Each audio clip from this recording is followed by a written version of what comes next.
I think Evan's gonna have a little field day with this because ranked fifth, I have the United States of America going What? into. Wait, fifth? I thought this was. What do you mean?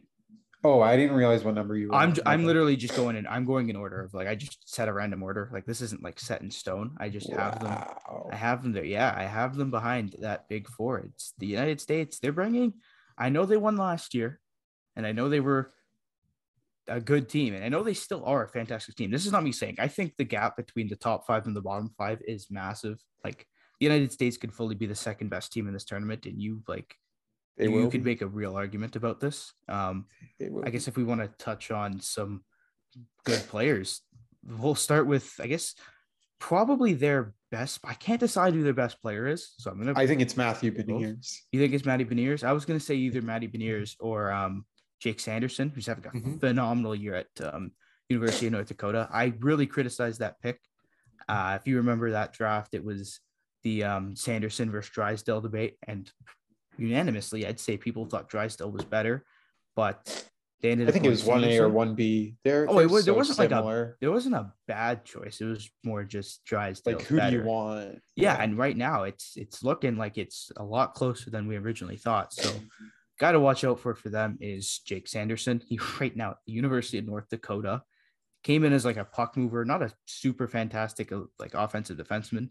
Still has 19 points in 15 games. At I don't know, are they number one, North No, I Dakota? think Michigan is.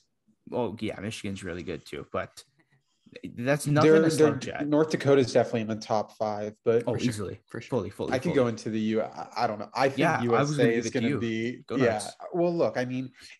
Also credit to Michigan because the amount of guys that they have on Oh, this it's roster. crazy. Matthew Beniers, I think Sasha Pastujov's, Thomas Bordeleau's there.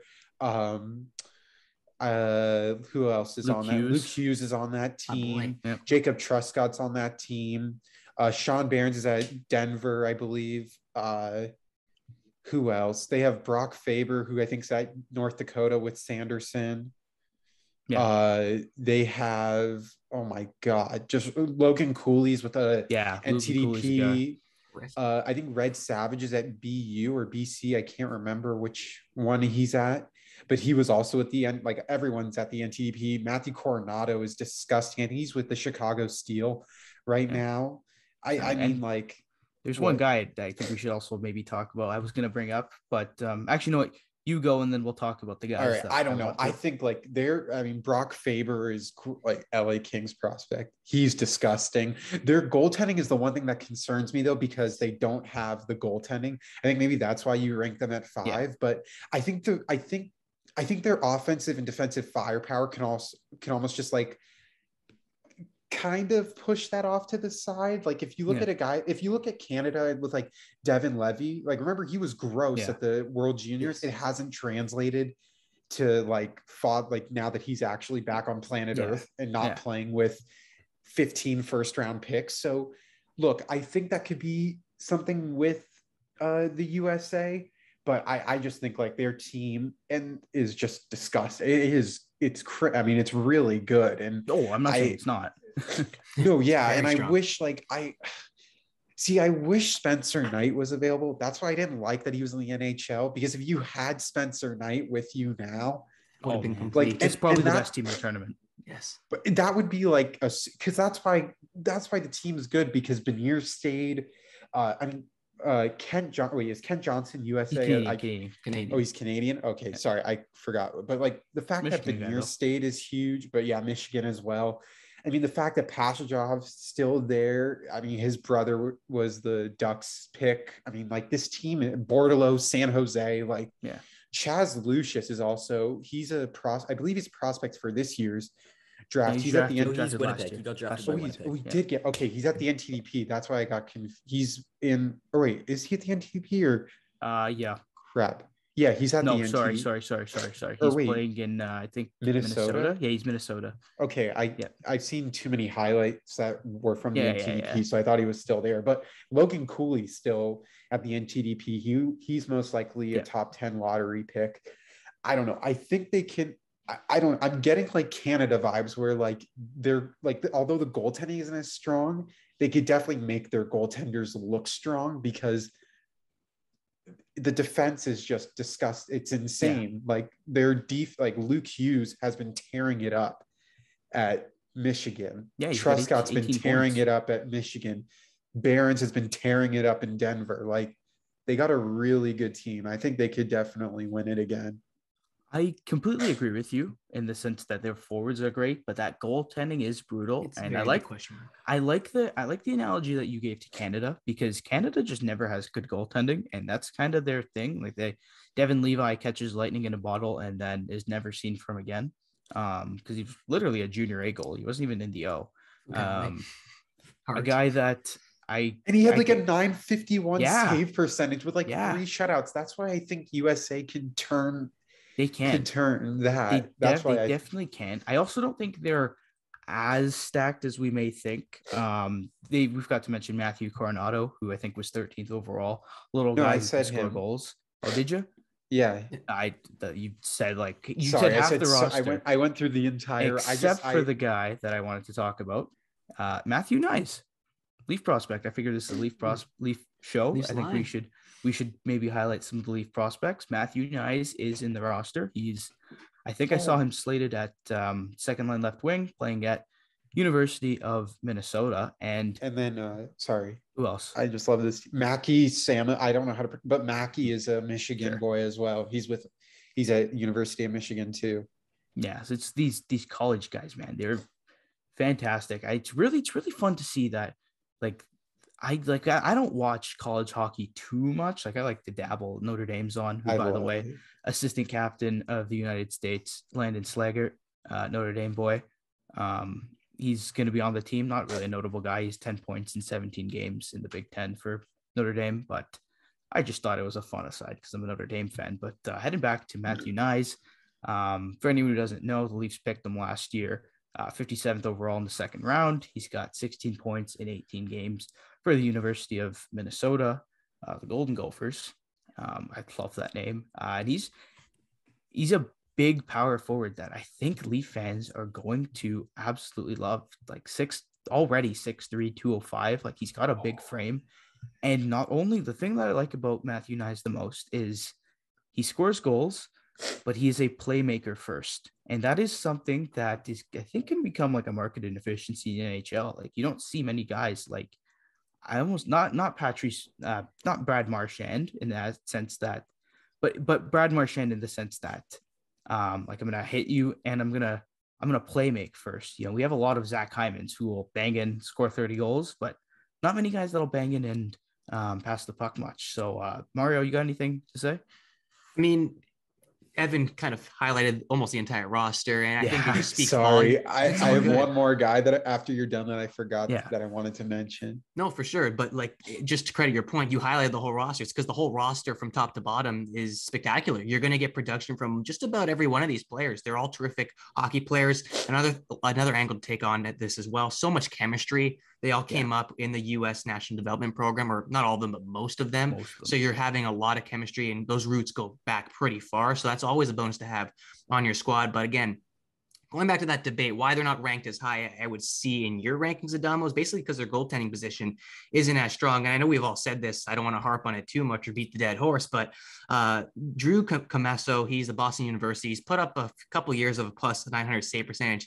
Will he suffice? That's the big question mark. And they have other guys behind him as well. But will he be the leader back there? That's a big question mark. But again, if you want to go back to Canada, you compare this, Evan, to Canada.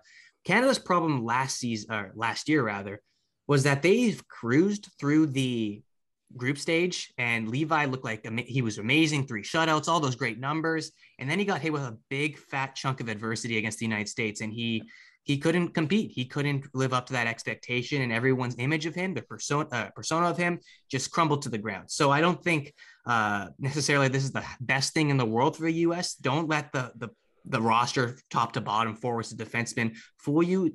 Goaltending is a big thing in the World Juniors. It's something that can get you quite far. That's why I talk so highly about the Slovakia. They have such a key goaltending position from their first stringer to their third stringer. The U.S. don't have that too much. So interesting to see how far the U.S. The goaltenders can take them. And this can really turn into a good situation just as much as it could turn into a bad situation with the United States. So pump the brakes a bit. But again, this roster, gotta love it, man. These guys are great players, great point getters. goaltending position is going to be the big question mark. Yeah, Evan, you want to talk about that guy before I give it to you, Jared? Yeah, I think like it's just crazy. Like I like talking about depth at the forward and defense is obvious. Like they have a lot. The goaltending, I hope It can tread Drew water. Camasso. Yeah, I hope Drew Camasso could stand up for the team, because I'm not very confident in the other two options that they have. They're 2022 draft prospects, and I just really don't want them going up against teams like Canada and Sweden, because they have tendencies to eat you alive, and Russia. But I was also going to say at Michigan as well is Brendan Berson, who's the draft pick, Vegas Golden Knights, obviously the son of Pat Berson. I mean, he's tied with Matthew Beniers with goals, with 11 goals. I believe he has 12 assists.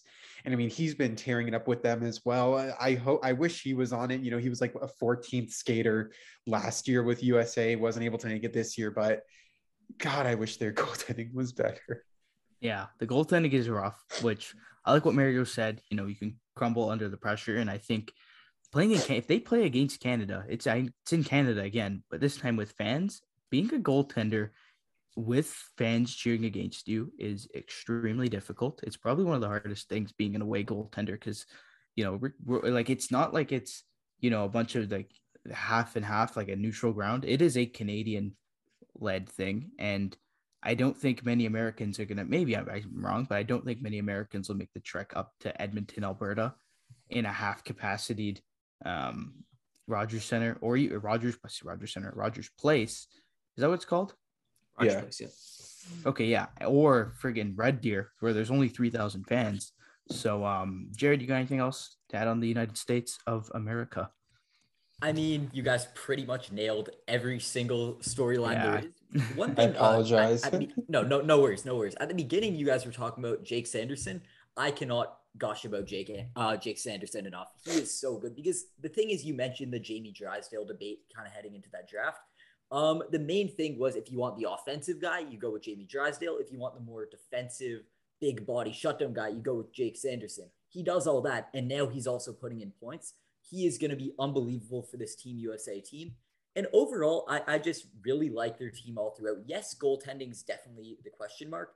But you look at these guys' stats, all three of their goalies have a plus 900 save percentage. They're all, yes, they aren't unbelievable. None of them are very hyped up or anything like that. But their numbers are serviceable, that I actually do have a lot of confidence if you put them behind this stacked offensive team and this stacked defensive team, that I think they definitely have a chance that this goaltending will be able to swim and thrive. Yes, they aren't big names going into the tournament, but I still think they're on such a good team that there's definitely hope that that goaltending duo, or whoever they want to play, can end up taking this Team USA team on a run. So I, for that reason, really like their roster. I like their team. I think they are going to do well in their division, even though they have to play against teams like Russia and Sweden. I think they should have the roster, and they have the skill there, that they should be one of the strongest teams in this tournament. Obviously, goaltending is a question mark, and we have to wait and see kind of how that ages, how that does. But purely on paper, I don't think their goaltending worries me as much as kind of I've seen the worry online. I think their numbers are solid enough. I mean, I have them in front of me, but Mario kind of touched upon them. The main thing is that they are plus 900 save percentage, and all of them have solid goals against, all around the 2 goals against average area.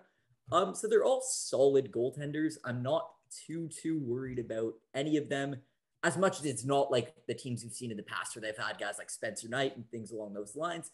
I think their goaltending's serviceable enough that with the teams they have, I'm not very concerned with this Team USA. Or, Ken, I'm going to say, as a Canada fan, I am concerned with Team USA because they're going to be a really good team. Like, I'm not panicking. Damn right. Yep. Yeah. I think they're good. No, I like the point that you bring about Jake Sanderson, because I think Jake Sanderson is like one of the best defensemen. I don't think he is the best defenseman. We'll get to the best defenseman in our next team, but like you said about Jake Sanderson, the scouting report on him, he's the best at pinching in the draft, and in the tournament. I know that sounds dumb, but it's a really big thing when you're able to prevent a zone exit, and then quickly turn that into offense, something that he does. He's super calculated with all of his moves, has a quick wrister that is effective. He scored him 6 goals in 15 games as a defenseman at North Dakota. Returning player, I should mention that too. He's bringing the I don't know what the word I'm looking for is, but he's bringing back I guess some experience. You know, he's already played 7 games. Now he's captain. He had 2 assists last year, so he wasn't much of an offensive factor. But I'd really like to see what he is going to be like. Maybe another guy that we probably should bring up is their 2022 draft prospect, Logan Cooley. He's not a super offensive guy, which is maybe what worries me about him going second overall, but he's still going to be a fantastic two-way centerman. Really good at faceoffs, can play at all situations. Little guy who may not have the top end speed, but is explosive at times. So yeah, I think we've touched on everything. Well, wait, United States. I would disagree about Logan Cooley for a second. All right, American, go on. No, but I'm just saying Sound he off. has 30 points in 20 games at the NTDP program, and he has like his ability to find open ice is what makes him a top pick. Like it's not like he made the team by accident. Like, Oh, I'm not calling him bad. no, but I'm saying like his offensive upside is great, and I think that's why he is ranked by Bob McKenzie as a top 3 pick in the draft. Well, yeah, I'm never going to hate a Notre Dame commit, but I don't think looking at point totals in the U.S. national team. No, I look program, at his highlights as well. Like he's a guy fantastic. that can he has a shot. And I mean like a snapshot that can really fool goaltenders. I think that's why he's so highly regarded. One thing that I did hear Scout from the Hockey News say about him was that he's a little guy, and although he needs to fill out, he's already fantastic and can play well. And we haven't even seen like half of what he's going to be. So I am excited to see if he can unlock that like game-changing offensive ability in conjunction with his ability to shut down the other team when defensive zone faceoffs. So that's something For sure, I guess to look out for. Have we said everything on the United States? Yes.